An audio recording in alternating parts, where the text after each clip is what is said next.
တောက်ကြစားဝယ်ဥစ္စာကျွေတဲ့တောက်ကြနေမှာစားဝယ်ရင်ဘလို့ဥစ္စာတွေကျွယ်ဝတာလဲဘလို့ငွေကြေးကန်တွေကောင်းတာလဲဘလို့လက်လာပါတွေပွေပြီးတော့အန်တီရတွေဘလို့ကင်းတာလဲဆိုတာကိုနားမလဲတဲ့သူတွေအယမ်းများတာဖြစ်တဲ့အတွက်အခုဒုတိယကြိမ်ပြန်လဲပြီးဆရာမလေးရှင်းပြပြီးတော့တင် ပေးသွားမှာဖြစ်ပါတယ်ဟုတ်ကဲ့ပါဆရာမလေးကတော့ခုနှစ်သားသမီးပေါင်းအားလုံးကိုနေ့စဉ်နေတဲ့အလုပ်ကိုင်ငွေကြေးစီးပွားများအစီပြောင်းကုညီကတိလမ်းပြပေးနေတဲ့စัจ java လာနဲ့သမီးလေးခုတ်သူစားနိုင်ဖြစ်ပါတယ်ရှင့်ဟုတ်ကဲ့ပါတောက်ကြနံတောက်ကြနေဆိုတာကလောကမှာအယမ်းမြင့်မြတ်ပြီးတော့အယမ်းကိုမှဂုံတက်တိစွမ်းအားတွေအယမ်းရှိတဲ့နေလေးဖြစ်ပါတယ်ဒီလိုနေလေးမှာကိုကစားဝယ်မယ်တိတိကျကျလေးပြုလုပ်ပေးမယ်ဆိုလို့ရှိရင်အဲ့ဒီမိသားစုအဲ့ဒီအိမ်ကနေချင်းညချင်းကိုတိုးတက်သွားတာပြောင်းလဲသွားတာကံပွင့်တာညံပွင့်တာလက်လာပါတွေပွင့်တာအကုန်လုံးအကျိုးထူးများရရှိတယ်ဆရာမလေးကိုယ်တိုင်ကသူများပြောတာကိုလိုက်လုပ်တာထက်သူများပြောလို့ယုံကြည်တာထက်ကိုကိုယ်တိုင်စမ်းသက်ပြီးတော့ကိုကိုယ်တိုင်ပြုလုပ်ပြီးတော့တကယ်ရလာတဲ့ရလက်ကိုပဲကြည့်ပြီးတော့ဆရာမလေးကအသေးစိတ်လေးဆရာမလေးအတိအကျအမှန်ကန်ပြောပြတာဖြစ်ပါတယ်ဟုတ်ကဲ့ပါတောက်ကြနေမနက်ခင်း6နာရီနဲ့15မိနစ်မှာစားဝယ်ပါတကယ်လို့ကိုက6နာရီ15မိနစ်မှာမအားသေးဘူးစိုင်နေမဖွင့်သေးဘူးအစိမ်မပြေသေးဘူးဆိုရင်နေ့လည်ကင်းတနာရီနဲ့15မိနစ်မှာစားဝယ်ပါနေ့လည်ကင်းတနာရီ15မိနစ်မှာကိုကမအားဘူးအလုပ်ထဲမှာဆိုလို့ရှိရင်ည8နာရီ15မိနစ်မှာစားဝယ်ပါတောက်ကြနေဖြစ်ရမယ်အချိန်တိကျရမယ်စားအနည်းဆုံး3ပိတ်တာသို့မဟုတ်2ပိတ်တာထိများများတတဝယ်ပေးရမယ်ဒီလိုစားဝယ်ပြီးလို့အိမ်ပြန်ရောက်ပြီဆိုတာနဲ့ကိုယ်အိမ်ကတိုက်ပဲဖြစ်ဖြစ်တာမန်အိမ်ပဲဖြစ်ဖြစ်ဘလို့အိမ်ပဲဖြစ်ဖြစ်အိမ်ဦးတိုင်နေဆိုတာရှိတယ်ကိုကတကယ်လို့တိုက်တွေဖြစ်နေတယ်ဆိုရင်တော့မှတိုက်ရဲ့ထောက်နေမှာဆိုလို့ရှိရင်တိုင်နေရှိတယ်လေနော်အုတ်တိုင်နေကိုကရစ်တိုင်နေရှိတယ်ဒါကတိုင်မှာပဲဒီလိုမျိုးတိုက်တွေပဲဖြစ်ဖြစ်ရိုးရိုးတာမအိမ်တွေပဲဖြစ်ဖြစ်ဒီလိုမျိုးတိုင်နေထောက်တွေမှာရင်နွေးပကံလေးနဲ့စားအပြည့်ထည့်ပြီးတော့ပကံလေးတွေလိုက်ပြီးတော့ချပေးရမယ်တစ်ချက်နောက်တစ်ချက်ကတော့ကိုအိတ်တဲ့အိယာဂရင်ကဂရင်ဖြစ်နေတဲ့တန်ဂရင်ဖြစ်နေတဲ့ရိုးရိုးဂရင်ဖြစ်တဲ့အမြင့်ဖြစ်နေတဲ့ဆိုရင်တော့အဆင်ပြေတယ်ဂရင်အောက်မှာလည်းစားပကံလေးထားပေးလို့ရတယ်ဂရင်ချေးမှာစားပကံလေးထားပေးလို့ရတယ်ဒါကတစ်ချက်တကယ်လို့ကိုကမွေရနဲ့အိတ်တဲ့ဂရင်တိုင်နေမရှိဘူးဆိုလို့ရှိရင်လည်းကိစ္စမရှိပါဘူးနော်ကိုအိတ်တဲ့အိယာဖေးလေးမှာစားပကံလေးထားပေးရမယ်တောက်ကြနေကနေစပြီးတော့စားပကံလေးတွေထားပြီးသွားပြီစားဝယ်ပြီးသွားပြီဆိုရင်နောက်တစ်ပတ်တောက်ကြနေမှာအဟောင်းကိုပြန်စုပြီးတော့အစ်စ်ကိုပြန်လဲလှယ်ပြီးလှုပ်ကြည့်3ရက်3ပတ်3ချိန်တီတီပြုတ်လို့ကြည့်အကျိုးမထူးဘူးဆိုရင်ကြိုက်တယ်လို့လာပြောအကျိုးထူးတာကတော့အံ့ဩစရာလောက်အောင်ကိုအကျိုးထူးတာဆရာမလေးကကိုတွင်စမ်းသက်ကြည့်တာနော်ဘသူတွေပဲလိုပဲပြောတောက်ကြနေရဲ့ဓာတ်တောက်ကြနိုင်ရဲ့ဓာတ်စားရဲ့ဓာတ်အချိန်ရဲ့ဓာတ်ဒီလိုမျိုးဓာတ်တွေဘလောက်ပဲကောင်းနေပဲပြောကိုကိုတိုင်းမလောက်ကြည့်ပဲနဲ့တော့ဘယ်အရာမှဆရာမလည်းသိရှုံကြည့်မှုမရှိဘူးဘသူတွေဘလို့ပဲပြောဘလောက်ပဲတော်တယ်ဘလောက်ပဲထက်တယ်ဘလောက်ပဲအောင်မြင်တယ်ဘလောက်ပဲမှန်တယ်ပဲပြောကိုကိုတိုင်းစမ်းသက်ကြည့်ပြီးတော့တကယ်ရလက်ထွန်းမှဆရာမလေးကခုနှစ်သားတွေကိုပြန်လဲ၍ချပြတာပြန်လဲ၍သင်ကြားပေးတာပြန်လဲ၍မျှဝေပေးတာဒီတော့ဆရာမလေးပြောတဲ့ဘယ်နီးလမ်းမဆိုယုံကြည်နဲ့တေချာလေးပြုလုပ်မယ်ဆိုရင်အကျိုးထူးကရရှိခံစားရမှာဖြစ်ပါတယ်တောက်ကြနေမှာဝင်စေဖို့လက်လာပါတွေပွင့်စေဖို့လောက်ရမင်းတွေအများကြီးရှိတယ်ဒီလိုလေးလှုပ်လိုက်လို့ဒီလိုလေးပြောလိုက်လို့ငွေတွေဘလို့ဝင်လာလဲဘလို့လက်လာပါတွေပွင့်လာလဲအလုံးမလုံးခနဲ့ငွေဝင်ပါမလားအလုံးလုံးမှငွေဝင်မှာကျမဘာလို့မှမရှိဘူးအိမ်မှာပဲနေတဲ့ငွေကဝင်ပါမလားဒီလိုအတွေးနဲ့ဒီလိုပြောနဲ့ဒီလိုမြင်နေရဆိုအဲ့ဒီသူကဘယ်တော့မှမချမ်းသာဘူးစိတ်မဆိုးနဲ့ဘယ်တော့မှမချမ်းသာဘူးပြောပြမယ်ကိုတိုင်းကအလုံးမရှိဘူးအိမ်မှာပဲထိုင်နေရတယ်သားသမီးတွေထိန်းရတယ်အိမ်မွေးကိစ္စတွေလုပ်နေရတယ်ပိုက်ဆံရတဲ့လုပ်ငန်းတစ်ချက်မှမလုပ်ဘူးမှန်တယ်ဝင်မရှိဘူးဆိုတာလည်းမှန်တယ်ဒါပေမဲ့ကိုရဲ့မိဘအကိုအမမောင်လေးညီမလေးသားသမီးမျိုးသားကအလုပ်ရှိတယ်ဝင်ရှိတယ်သူတို့ရဲ့အလုပ်တွေယာရုတိုးသွားတာသူတို့လုပ်တွေပိုအောင်မြင်သွားတာသူတို့တွေရောင်းနေတယ်ဆိုလဲရောင်းအားတွေကောင်းသွားတာသူတို့အတွက်လစာတွေတိုးသွားတာဘိုးတွေရတာမဲတွေပေါက်တာဒါကကိုလုပ်တဲ့အရာကသူတို့ပေါ်မှာကြိုးတက်ရောက်မှုရှိပြီးတော့အဲ့ဒီရဲ့ဝင်ငွေတွေကကိုယ့်စီကိုရောက်လာတာအမျိုးသားအလုပ်လုပ်တယ်လစာတိုးသွားတယ်ကိုရတာနဲ့အတူတူပဲမဟုတ်ဘူးလားကိုမွေးတဲ့သားသမီးတွေအလုပ်လုပ်တယ်လစာတိုးသွားတယ်ကိုရတာနဲ့အတူတူပဲကိုရဲ့မိဘတွေအလုပ်လုပ်တယ်ဒီချင်းကန်တွေကောင်းသွားတယ်ကိုရတာနဲ့အတူတူပဲလीနော်ဒီတော့ကိုတိုင်းကအလုပ်မရှိဘူးဆရာမကြီးပြောသလိုလုပ်လို့ရှိရင်တော့ငွေကဝင်ပါမလားအဆင်ပြေပါမလားဆိုတဲ့မေးတဲ့သူတွေနော်မစင်းရဲခြင်းမို့ဆိုရင်ဒီမျိုးကိုနေမမေးနဲ့ဆရာမလေးကမိကိုနေမေလို့ဖြေရလို့စိတ်ဆိုးတာမဟုတ်ဘူးနော်ဒါကမိကိုနေမေးရမယ့်အရာလည်းမဟုတ်သလိုဖြေရမယ့်အရာလည်းမဟုတ်လို့ဆရာမလေးကပြောပြတာနော်ဒီတော့မနက်ဖြန်တောက်ကြနေမှာဆရာမလေးကိုယ်တိုင်ကမနက်ခင်းစောစောထမယ် စားဝယ်မယ်မနက်ခင်း6:15မိနစ်မဝယ်အားဘူးဆိုရင်နေ့လယ်1:15မှာဝယ်မှာဖြစ်ပါတယ်ဝယ်ပြီးသားစားကိုပကံလုံးလေးထဲမှာထည့်ပြီးသွားရင်အိမ်ရဲ့ထောင်တွေမှာချမယ်အိမ်ကလေးရဲ့ချင်းတွေမှာချမယ်ပြီးတော့တောက်ကြနေမှာမနက်ခင်း6:15မိနစ်မှာစံချောင်းစီကိုပိုက်ဆိုင်တဲ့ကိုထည့်မယ်ပိုက်ဆံနေမြဲမယ်မလိုအပ်ဖဲပိုက်ဆံနေမထွက်ဘူးเนาะတောက်ကြနေမှာလှုပ်လို့ရတဲ့ငွေလက်ခွေးစီတဲ့အကြောင်းအရာတွေဆရာမလေးက TikTok အကောင့်တွေ YouTube အကောင့်တွေ Facebook အကောင့်တွေမှာအမြဲတမ်းမပြတ်တင်ပေးတာဖြစ်တဲ့အတွက်အခုဒီဗီဒီယိုလေးကိုကြည့်နေတဲ့သူကဝမ်းတာကုန်စွာနဲ့အသေးစိတ်ကိုလေ့လာပေးပါရှင်ယုံကြည်စွာနဲ့ပြုလုပ်တဲ့သူတွေအကျိုးထူးတွေအများကြီးခံစားရမှာဖြစ်ပါတယ်ဆရာမလေးခုပြောနေတဲ့အရာတွေကဖုံးရွှေပညာအရာတကယ်ရှိတဲ့အရာတွေတကယ်မှန်တဲ့အရာတွေဖြစ်တဲ့အတွက်ယုံကြည်စွာလုပ်တဲ့ယုံကြည်စွာပြုလုပ်မယ်ဆိုရင်တကယ်အကျိုးထူးများကိုယ်တိုင်ရရှိခံစားရတာဖြစ်ပါတယ်ဆရာမလေးကမြန်မာလူမျိုးဗုဒ္ဓဘာသာလူမျိုးပါမိကောင်းဖကောင်ကမွေးထားတဲ့သမီးတစ်ယောက်ဖြစ်တဲ့အတွက်မဟုတ်တာမပြောဘူးမဟုတ်တာမလုပ်ပါဘူးမလိမ်ဘူးမညာဘူးသူများဒုက္ခရအောင်မပြောပါဘူးမြတ်သားသမီးတွေစင်ပြေစေဖို့ကံကောင်းစေဖို့ငွေဝင်စေဖို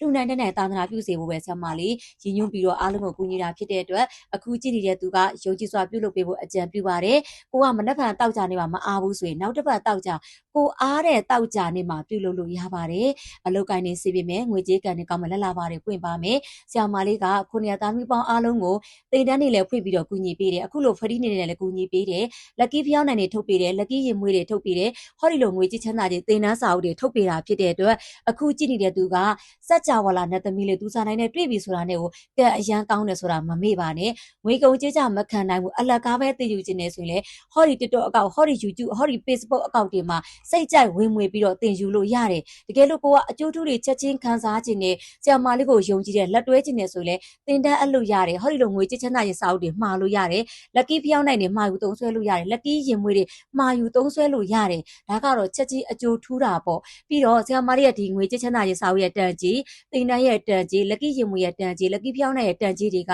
ဆရာမလေးအတက်နိုင်ဆုံးအကောင်းမွန်ဆုံးခုနှစ်သားသမီးတွေအတွက်ကိုပဲအလူဒါနာပြုပေးတာဖြစ်တဲ့အတွက်အားလုံးကကုသိုလ်လည်းရဝမ်းလဲဝတယ်ဆိုတာလည်းမမေ့ပါနဲ့ဆရာမလေးထုတ်တဲ့ဒီစာအုပ်တွေဆိုလို့ရှိရင်ငွေချင်းနဲ့ပတ်သက်တာတွေစီးပွားရေးနဲ့ပတ်သက်တာမိဘနဲ့သားသမီးအလုပ်ကိုင်းမိတ်ဆွေတငယ်ချင်းအကြောင်းစုံအမျိုးစုံအကုန်လုံးပါဝင်ထည့်ပေးထားတာဖြစ်တဲ့အတွက်မှာယူပြီးတော့ဖတ်ရှုတဲ့သူတွေအတွက်ကတင်တန်းကြီးတစ်ခုကိုရင်ဝင်ပိုက်ထားတာနဲ့အတူတူပဲဖြစ်ပါတယ်ဟုတ်ကဲ့ပါနောက်ထပ်ဆရာမလေးထုတ်ထားတဲ့လက်ကီးဖျောင်းနိုင်ဆိုလို့ရှိရင်လေဗုဒ္ဓဘာသာလူမျိုးတွေလည်းဖျားရှင်ကိုပူဇော်လို့ရတယ်ကိုယ့်အတွက်ကောင်းမွန်တဲ့ဒိဋ္ဌာန်တွေဝင်လို့ရတယ်ကိုလိုအဲ့လိုအပ်တယ်လို့ညံမီမိတယ်လို့အသုံးပြုလို့ရတာဖြစ်တဲ့အတွက်အရန်ကိုမှအကျိုးကျေးဇူးတွေရရှိတာဖြစ်ပါတယ်တကယ်လို့ကျွန်တော်ကျမကဆရာမလေးပြောသလိုဗုဒ္ဓဘာသာလူမျိုးမဟုတ်ဘူးဖျောင်းနိုင်နေသုံးပြုလို့ရပါသလားမေးရဆိုလို့ရှိရင်လေဆရာမလေးထုတ်တဲ့ပစ္စည်းတိုင်းကဘလို့ဘာတာဝန်မဆိုရတယ်ဘလို့လူမျိုးမဆိုရတယ်အမျိုးသားအမျိုးသမီးလူတိုင်းအတွက်အကျိုးရှိစေမယ့်အရာတွေကိုပဲထုတ်ဝေပေးတာဖြစ်တဲ့အတွက်ယုံကြည်စိတ်ချစွာမှာယူသုံးဆွဲနိုင်ပါတယ်ငွေကြေးချမ်းသာခြင်းစာအုပ်တအုပ်ကိုမှာယူပြီးဆိုတာနဲ့လက်ကီးအင်ဂျီဆရာမလေးကိုယ်တိုင်ထုတ်ထားတဲ့ဆရာမလေးရဲ့ logo ပုံတွေပါမယ်ဖုန်းနံပါတ်တွေလိပ်စာတွေပါတဲ့လက်ကီးအင်ဂျီတစ်ထည်လက်ဆောင်ရတာဖြစ်ပါတယ်ရှင်နော်လက်ကီးဖျောင်းနိုင်ဆိုလို့ရှိရင်လည်းဆရာမလေးအရင်တုန်းကကိုတိုင်ဆက်ယုံမထောင်ကြီးရဆိုရင်ဖျောင်းနိုင်လေးတွေအသေးလေးတွေကိုပဲသုံးတာဘာလို့လဲဆိုတော့ဆရာမလေးကငွေကုန်ကြေးကြမခံနိုင်လို့ဆိုပြီးတော့ပေါ့နော်အသေးသေးလေးတွေကိုပဲဆရာမလေးအသုံးပြုရတာဖြစ်ပါတယ်ချက်ချင်းလဲကုံသွားတယ်ကိုကဖျားရှိခိုးနေတော့ကိုကဒိဋ္ဌံလေးဝင်နေတော့မှရှိသေးတယ်ဖျောင်းနိုင်ရကုံသွားပြီအာယုံကတိတ်ပြီးတော့မကောင်းတော့ဘူးဒီတော့ဆရာမလေးကိုတိုင်ဆက်ယုံထောင်ပြီးတော့ကိုတိုင်လက်ကီးဖျောင်းနိုင်ထုတ်တဲ့ချိန်မှာတော့ဆရာမလေးကဒီလိုမျိုးအတိုင်ငါလဲရှည်တယ်အတိုင်ငါလဲတုတ်တယ်ဆရာမလေးဖျားကြောလို့နာယီဝတ္တနာကြီးကြာတာတောင်မှဖျောင်းတိုင်ကမိမငိမ့်သေးဘူးဒီတော့ပို့ပြီးတော့စိတ်ချမ်းသာတယ်ပို့ပြီးတော့လည်းစိတ်အကြည်တက်တွေရတယ်ပို့ပြီးတော့လည်းအာယုံစူးစိုက်မှုကောင်းတယ်ဒီတော့ဆရာမလေးကလက်ကီးဖျောင်းနိုင်အတိုင်ငါလည်းရှည်တယ်အတိုင်ငါလည်းတုတ်တယ်ပြီးတော့လက်ကီးအယောင်အစိမ်းရောင်ဖြစ်ပါတယ်ထည့်ပေးထားတဲ့တာရီတွက်ကလည်းအထုပ်ဆိုလို့ရှိရင်29တိုင်ကိုကနန်ဖြစ်တယ်ဒီလိုမျိုးဆရာမလေးကဖာလေးနဲ့ဆိုလို့ရှိရင်လည်းဒီထဲမှာရက်ပေါင်း100ကျော်ဒိဋ္ဌာန်ဝင်လို့ရတာဖြစ်တဲ့အတွက်120ထိဆရာမလေးထည့်ပေးထားတာဖြစ်ပါတယ်ဒီထဲမှာဖျောင်းနိုင်လေးထည့်ပေးုံနေလားမကသေးပါဘူးပင်လယ်စားတွေပါတယ်စားနဲ့ energy တွေတန့်စင်ပေးထားတယ်ဓာတ်တွေကိုဆရာမလေးကိုစားပြုပြီးတော့ထည့်ပေးထားတယ်လက်ကီးအမွှေးတိုင်နဲ့လက်ကီးရင်မွေးတွေနဲ့အတူတေချဖို့အလေးအမွှေးနဲ့တာနဲ့တယောကမွန်းနဲ့တယောကမွန်းရှည်တွေလာရောက်ခံတဲ့ရည်တွေအကုန်လုံးပါဝီထည့်ပေးထားတာဖြစ်တဲ့အတွက်ရိုးရိုးတာမှာဖျောင်းနိုင်ကိုအသုံးပြုလို့အကျိုးထူးတာထက်ဆရာမလေးထုတ်ထားတဲ့လက်ကီးဖျောင်းနိုင်ကိုအသုံးပြုပြီးတော့အကျိုးထူးကပို့ပြီးတော့ရရှိတာဖြစ်ပါတယ်ရှင်နော်ကိုပစ္စည်းကိုကောင်းတယ်လို့ပြောတာမဟုတ်ဘူးနော်အပြင်မှာရောင်းနေကြပစ္စည်းတွေလည်းအကုန်လုံးကောင်းတယ်မကောင်းဘူးမဟုတ်ဘူး ဒါပေမဲ့ဆရာမလေးထည့်ထားတဲ့စိတ်စွမ်းအားတွေပါဝင်တဲ့ပစ္စည်းတွေနဲ့တူဆရာမလေးရဲ့ဓာတ်တွေပြီးတော့စွန့်ရင်စွမ်းအားတွေနဲ့ပါဝင်ပစ္စည်းတွေကိုထူးပုံကိုဆရာမလေးပြောပြတာဖြစ်ပါတယ်ဒီတော့ဆရာမလေးရဲ့ lucky ဖျောင်းနိုင်သည်ထားသောဖျောင်းနိုင်ထက်ရောင်းနေကြပစ္စည်းတွေလည်းအကုန်လုံးကောင်းတယ်မကောင်းဘူးမဟုတ်ဘူးဒါပေမဲ့ဆရာမလေးထည့်ထားတဲ့